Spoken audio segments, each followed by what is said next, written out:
María Félix, un nombre que resuena con fuerza en la historia del cine y la cultura mexicana. Más que una actriz, fue un símbolo de elegancia, independencia y poder en una época donde ser mujer significaba someterse a reglas que ella se negó a aceptar. Su vida estuvo marcada por el glamour, los amores apasionados, los conflictos y una determinación inquebrantable que la convirtió en una leyenda inmortal. En este vídeo te llevaremos por los momentos más fascinantes y conmovedores de su vida, desde su infancia rebelde en Sonora, hasta su ascenso como una estrella internacional, sus amores tormentosos y los misterios que rodearon sus últimos días. Prepárate para descubrir los secretos de una mujer que rompió esquemas, conquistó corazones y dejó un legado que sigue inspirando generaciones. Esto es La Doña, la historia detrás del mito. Bienvenidos a un viaje al corazón de una de las figuras más emblemáticas del siglo XX. Esto es, María Félix como nunca antes la habías visto. Álamos, Sonora, a principios del siglo XX, era un pueblo pequeño y pintoresco, donde las tradiciones lo gobernaban todo. Entre calles polvorientas y casonas coloniales vivía la familia Félix, conocida por su respeto a las normas y su reputación conservadora. En este escenario nació María Félix, una niña que pronto demostraría ser distinta al resto. Desde temprana edad, María se destacó entre sus numerosos hermanos. Su belleza era evidente, pero lo que más llamaba la atención era su carácter. Mientras las niñas de su edad aprendían las costumbres esperadas para una futura esposa, bordar, cocinar y servir, María pasaba horas explorando los alrededores de su hogar, montando caballos y observando el mundo con una intensidad que parecía impropia de su edad. La relación con su padre, Bernardo Félix, fue siempre tensa. Hombre de carácter rígido, creía en la disciplina estricta y el respeto absoluto hacia las figuras de autoridad. María, con su espíritu indómito, era un desafío constante a sus expectativas. Su madre, Josefina Güereña, era el único refugio emocional que tenía en la casa, una mujer cariñosa y comprensiva, aunque sometida al papel tradicional que la época le dictaba. Los rumores en el pueblo, siempre dispuestos a alimentar el drama, cuestionaban el origen de María. Se decía que su madre había tenido una relación antes de casarse, y aunque nunca se confirmó, estas habladurías alimentaron la fría distancia de Bernardo hacia ella. María, aunque era demasiado joven para comprender completamente las implicaciones, percibía esa diferencia en el trato y comenzó a forjar un carácter fuerte, decidido a no depender de nadie. Cuando su madre enfermó gravemente, María se enfrentó a su primer gran dolor. La muerte de Josefina dejó un vacío irreemplazable en su vida, pero también una semilla de determinación. Sin el apoyo de su madre y con la creciente presión de su padre, María empezó a comprender que no había lugar para ella en Álamos. La tensión en la familia alcanzó su punto máximo cuando Bernardo intentó imponerle un matrimonio con un joven del pueblo. María, todavía adolescente, se negó tajantemente. El conflicto fue tan intenso que María decidió abandonar el hogar familiar. Con apenas 15 años dejó el pueblo con la intención de buscar un nuevo comienzo en Guadalajara, llevándose consigo un espíritu rebelde y una ambición que pronto cambiarían su vida. Esa primera separación fue su declaración de independencia.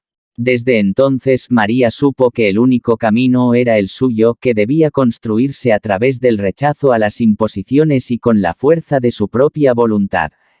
Mientras el tren la llevaba lejos de Álamos, en su mente quedó grabada una promesa: nunca volvería a ser una mujer controlada ni sometida a las expectativas de otros.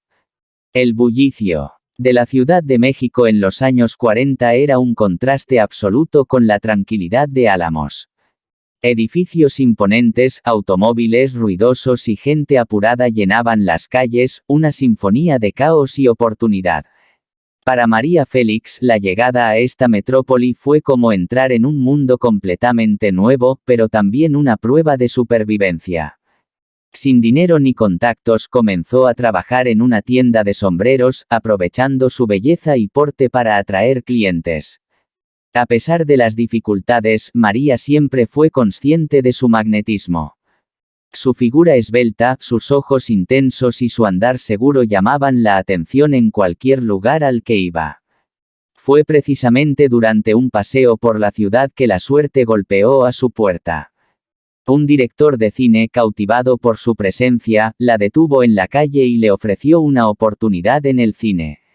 María, desconfiada, rechazó la propuesta inicialmente, pero días después, la necesidad económica y la insistencia del director la llevaron a considerar la idea. Su primera prueba frente a la cámara fue intimidante. Sin experiencia actoral, fue lanzada directamente al set de El Peñón de las Ánimas, 1943, una producción ambiciosa que la enfrentaría a uno de los actores más reconocidos del momento, Jorge Negrete. Desde el principio, la tensión entre ambos fue evidente.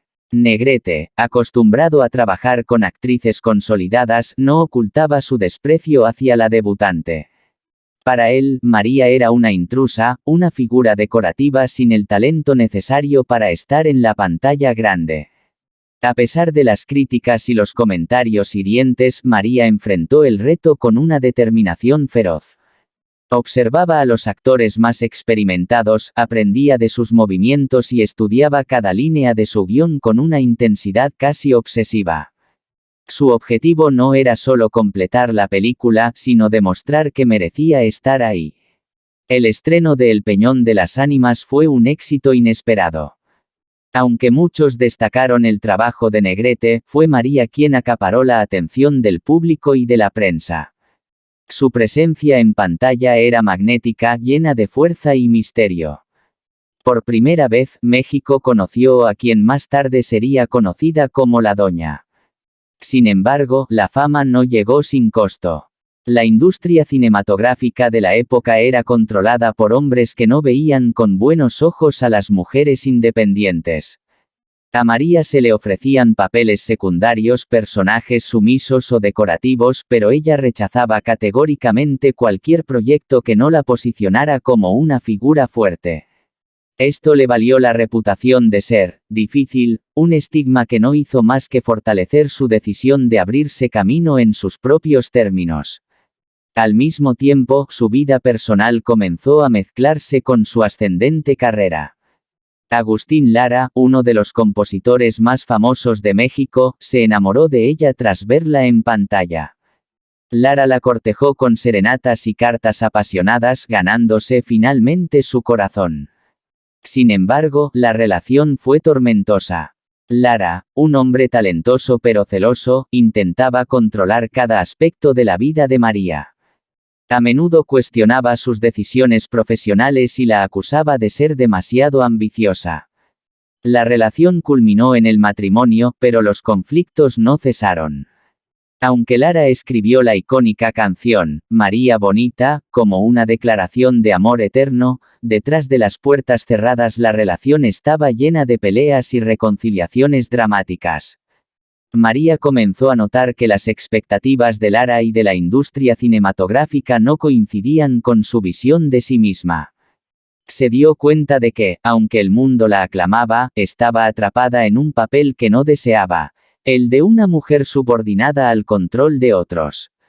Esto la llevó a tomar decisiones drásticas, primero rechazando proyectos que no la llenaban, y luego enfrentando a Lara en un conflicto que terminaría con su separación.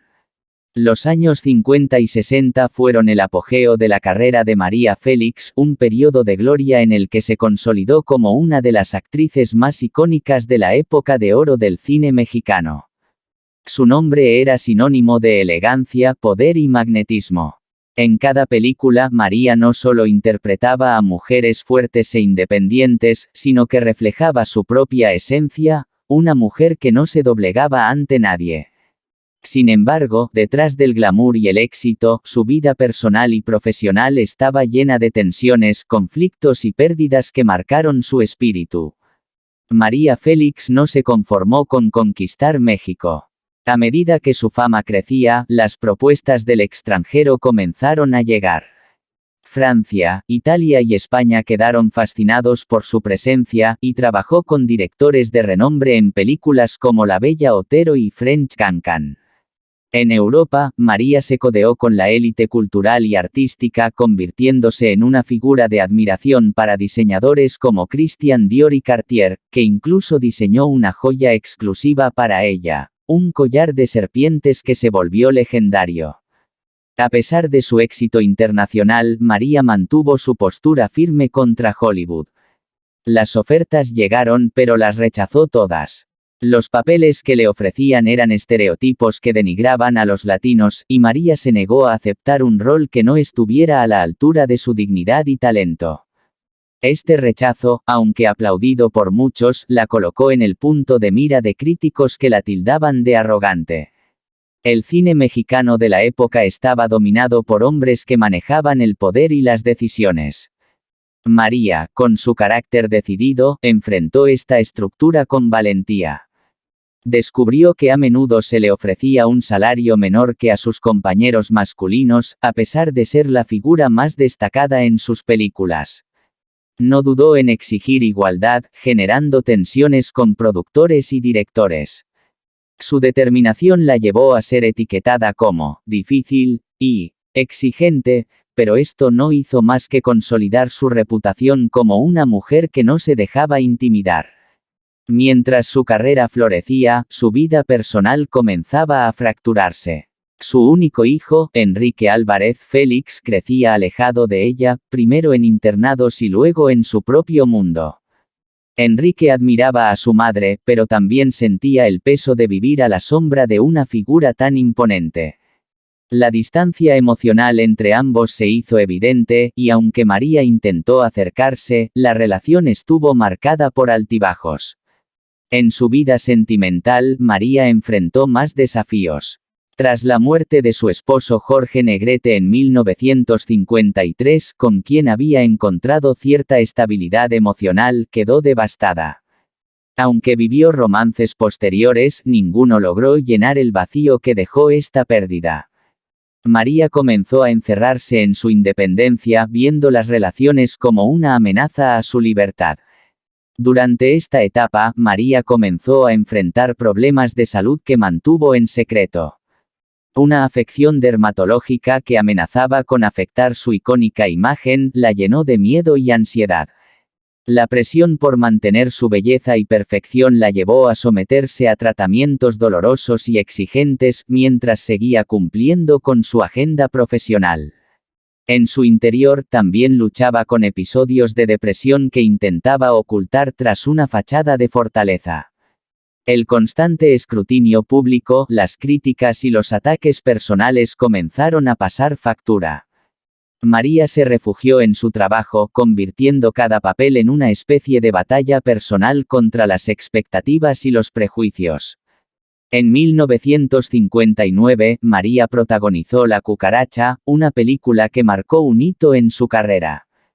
Compartió pantalla con Dolores del Río, otra leyenda del cine mexicano, en una producción que exaltaba a las mujeres fuertes en un contexto revolucionario. Sin embargo, incluso en este triunfo, María enfrentó rivalidades y tensiones detrás de cámaras, alimentadas por las comparaciones constantes con Dolores. A medida que los años avanzaban, la tragedia golpeó nuevamente.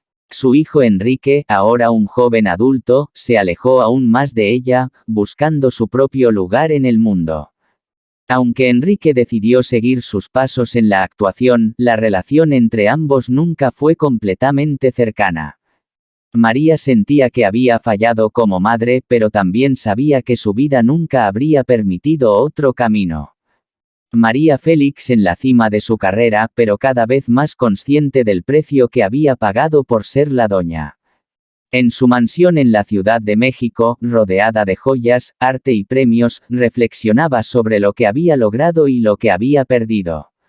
Aunque su imagen pública era la de una mujer inquebrantable, en su interior llevaba las cicatrices de una vida marcada por el sacrificio y la lucha constante. Mientras el mundo la aclamaba como un símbolo de fuerza y elegancia, María comenzaba a comprender que su verdadero legado no estaría en las películas ni en los aplausos, sino en la idea de que una mujer podía ser dueña de su propio destino, sin importar el costo. En las últimas décadas de su vida, María Félix continuó siendo un ícono indiscutible. Había dejado el cine a finales de los años 70 convencida de que nadie le ofrecía papeles que estuvieran a la altura de su legado. Su presencia, sin embargo, permanecía en el imaginario colectivo. Aunque alejada de las cámaras, María se reinventó como una figura de la alta sociedad, musa de artistas y diseñadores, y guardiana de su propia leyenda. La mujer que desafió al tiempo. María envejeció a su manera, con dignidad, elegancia y un control absoluto sobre su imagen. En entrevistas, hablaba con desdén de la idea de retirarse del ojo público. Aseguraba que ella no era como las demás, que la eternidad era su verdadero destino. El que quiera recordarme, que lo haga con fuerza, porque yo no soy un susurro, soy un grito en la historia, decía, consciente de su impacto en la cultura mexicana y mundial. En su mansión de Polanco, rodeada de obras de arte, joyas y muebles exquisitos, María vivió sus últimos años en relativa tranquilidad. Pasaba los días atendiendo a los medios de comunicación, recibiendo invitados de alto perfil y supervisando la conservación de su imagen. Pero la soledad, que siempre había sido su aliada, comenzó a pesar. Su hijo, Enrique, quien había logrado una carrera actoral respetable, falleció repentinamente en 1996, un golpe devastador que María nunca terminó de superar. La pérdida de Enrique dejó un vacío irreparable, una herida que intentó ocultar tras su habitual actitud desafiante. En privado, María enfrentó problemas de salud relacionados con su avanzada edad. Aunque siempre había proyectado una imagen de fortaleza, el tiempo no perdonaba. Comenzó a experimentar episodios de fatiga y enfermedades menores que, aunque no graves, la hicieron más consciente de su mortalidad. A pesar de esto, evitaba hablar de la muerte. Para ella, el concepto de desaparecer era incompatible con su figura. En sus últimos años también enfrentó críticas y controversias. Algunos la acusaron de ser distante con su familia extendida, mientras que otros cuestionaban su fortuna y cómo la había administrado. María, como siempre, ignoró a los detractores. Seguía siendo una mujer que controlaba cada aspecto de su vida, hasta los rumores. El 8 de abril de 2002, el mundo despertó con la noticia de la muerte de María Félix. Falleció mientras dormía, en su mansión de Polanco, el mismo día en que cumplía 88 años. Su muerte tranquila y sin testigos parecía extrañamente poética. Como si ella misma hubiera elegido el momento exacto para irse. El país entero quedó en shock, México lloraba la partida de la doña. Los medios de comunicación se llenaron de tributos y homenajes. Se habló de su grandeza, de su legado en el cine, de su influencia como símbolo de la mujer fuerte e independiente. Miles de personas se reunieron para despedirla, llevándole flores, cartas y mensajes que reflejaban cuánto había impactado en sus vidas. María Félix dejó tras de sí no solo un catálogo de películas icónicas, sino una imagen imborrable de lo que significaba ser una mujer que se negó a ser definida por las expectativas de los demás. En la ceremonia en su honor, personalidades del cine, la política y el arte recordaron su grandeza. Algunos la describían como la última gran diva, otros como una fuerza de la naturaleza. Su cuerpo fue cremado y sus cenizas, según se dice, fueron divididas, una parte se quedó en su casa, y otra fue entregada al mar, simbolizando su deseo de permanecer libre. Aunque María Félix ya no estaba físicamente, su presencia continuó llenando los espacios culturales. Sus películas se convirtieron en clásicos, su estilo fue inspiración para generaciones y su carácter indómito se convirtió en un símbolo de la mujer mexicana.